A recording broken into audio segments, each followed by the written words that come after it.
everyone, it's Deborah. It's getting dark earlier, but today we're going to talk about what it's life in jail is going to be like for Puff Daddy, okay? I've worked in jails and the correctional system when I was a deputy, so I have firsthand knowledge of what it's going to be like for him. First thing is he's going to get fingerprinted. They're going to take everything out of his pocket. They're going to log it in.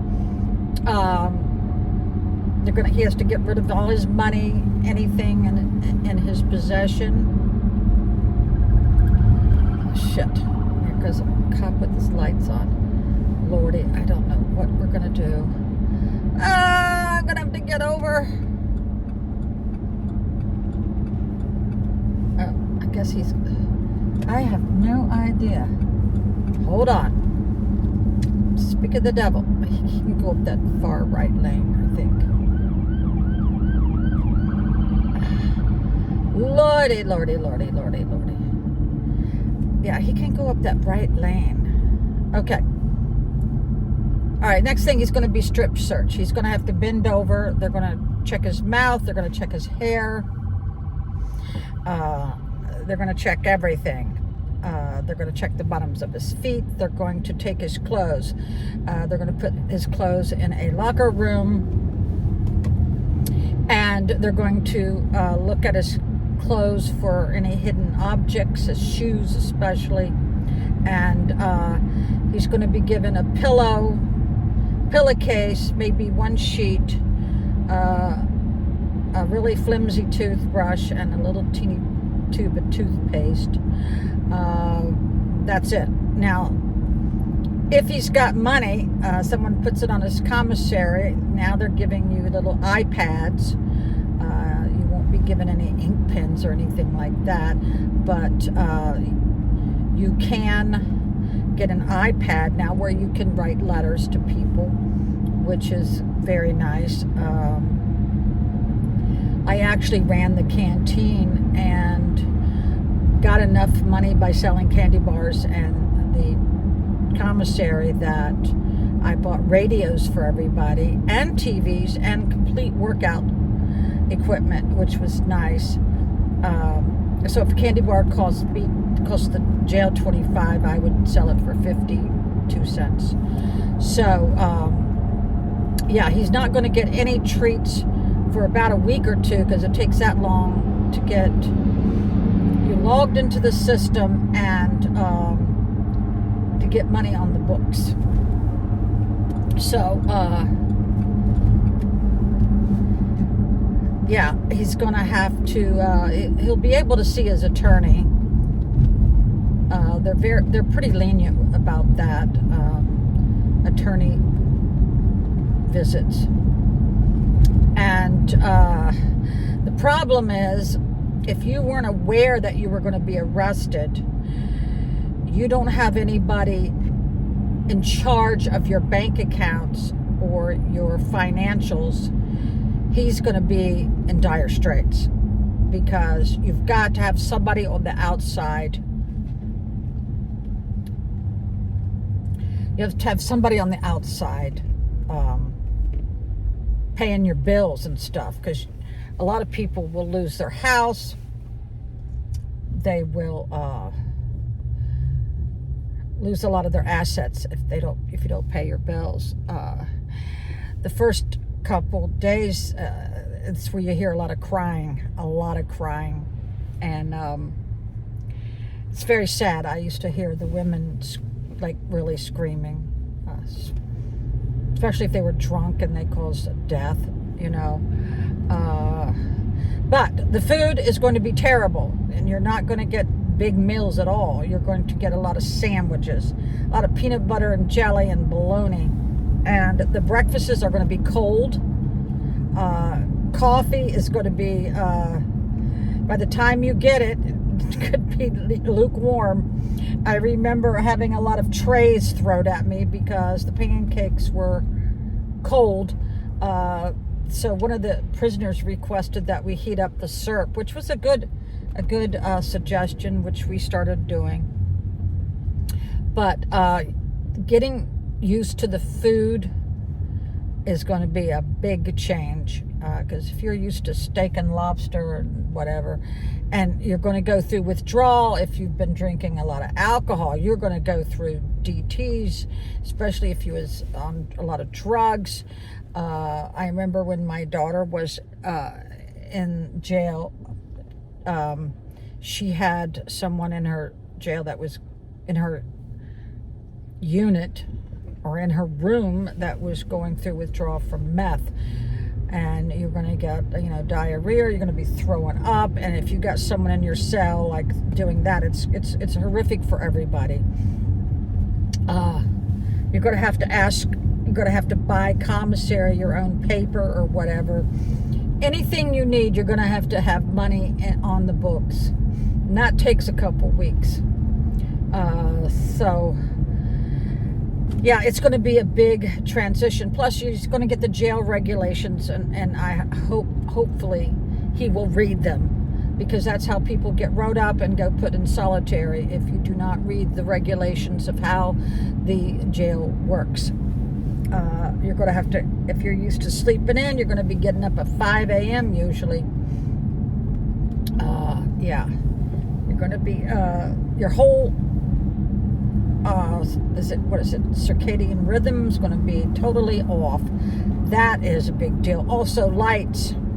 If you're used to sleeping in the dark with no sound, and they don't turn off the lights, and there's a lot of sounds during the night, that's going to be a big issue. That's what would probably bother me the most. Just like last night, I was up till 8 o'clock this morning, because the police were across the street at 4 a.m. And you can't help but get, awakened, whatever. And then, once you go through that, then you're up for a couple hours before you can get back to sleep. So, yeah. Noises are going to be a big issue, and the slamming of the doors, and the officers, you don't know. It's going to take a while to know which officers are the good ones and which ones are just jackasses, right? I was a good officer. Whatever the ladies wanted, I went and got it for them, if it was within the regulation, Yeah, they're going to make you shower. They're going to spray you down for lice for your hair. You'll probably get to visit a nurse, but until you got a doctor's note or until they evaluate you, you're not going to get any psychiatric medicine or any of your normal meds. So if you're on medication, you're going to have to make sure you get in there to see a nurse. The nurses in jail are usually not very cordial people. So, yeah, being incarcerated is forget the fact that there's violence and people wanting to beat you up and all that. But as soon as you can become a trustee, the more leverage you have, the more freedom you have walking down the hallways and stuff like that. Yeah. Some of the nicest people I know were murderers and rapists. Some of the nicest inmates. Some of the worst were your own fellow officers. Those are the ones you watch out for. God, it's not even 7 o'clock and it's already getting dark. I don't know if you can see. Bad thunderstorms are coming through. So, yeah, it's a huge transition, not only for you, but for your family and loved ones, because they're not going to be able to have access to you whenever they want, or whenever you want. There's only certain times of the day or the evening where you can use the telephone. There's not telephones in your cell, people. Now, a lot of people do somehow get telephones in or cell phones in. There's a lot of corrupt officers who will do anything for a little bit of money. I've witnessed that myself. I've seen how drugs come in. And if the administrator of the jail is crooked, you know, you just can't go and rat out people because the administrator is also involved, if you know what I mean. Yeah. So then you've got to have some court clothes brought in, some court clothes. I just smell something terrible. What is that? But and because you're inside of a facility, going out to the sun, if they do get to go out and to work out, that especially if you're high profile, they're going to isolate him, because some people try to get notoriety by offing somebody that's famous, and so they will put him in isolation, and they will also feed him differently. They just not going to give him regular jail food, because it could be tainted with something. You see, the officers will probably serve him from their food source.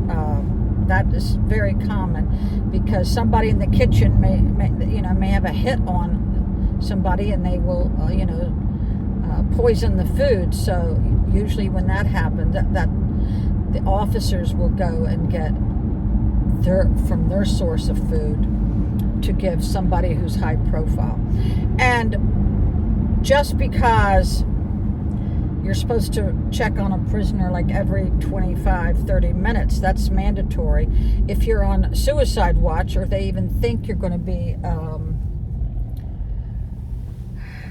a risk of suicide, they will take away anything that, of course, they're going to take away your shoelaces and stuff like that. They're going to take away anything that you could harm yourself. But when you're on suicide watch, they might take away your sheets, and you're going to be on camera probably all the time, or the officers will be checking on you twice as much, like every 15 minutes. Hopefully the cameras are going to be on. Evidently the cameras didn't work with Jeffrey Epstein. The officers will put in their log that they're checking on them, but that's a lie, because at like 3 a.m., the people operating the doors, the electronic doors, they are probably asleep. This happened to me all the time. They are probably asleep, and so that you can't open the doors for the other officers to check on the inmates. So the officers would have to, just fudge and say that they checked on them, so not to get their superior sergeants or lieutenants in trouble. This is a very common problem, and I used to just stand inside so that I was seen on camera trying to get back there. But if the control room wasn't letting me back there to check on the prisoners, then I've done my job. But yeah, most of those checks are fictitious. They're not in real time. They're not done correctly. I remember one night, I think every officer in the jail except me was outside playing ball or something. I couldn't check on anybody, because you're at the mercy of your superiors. So, yeah. So there you go.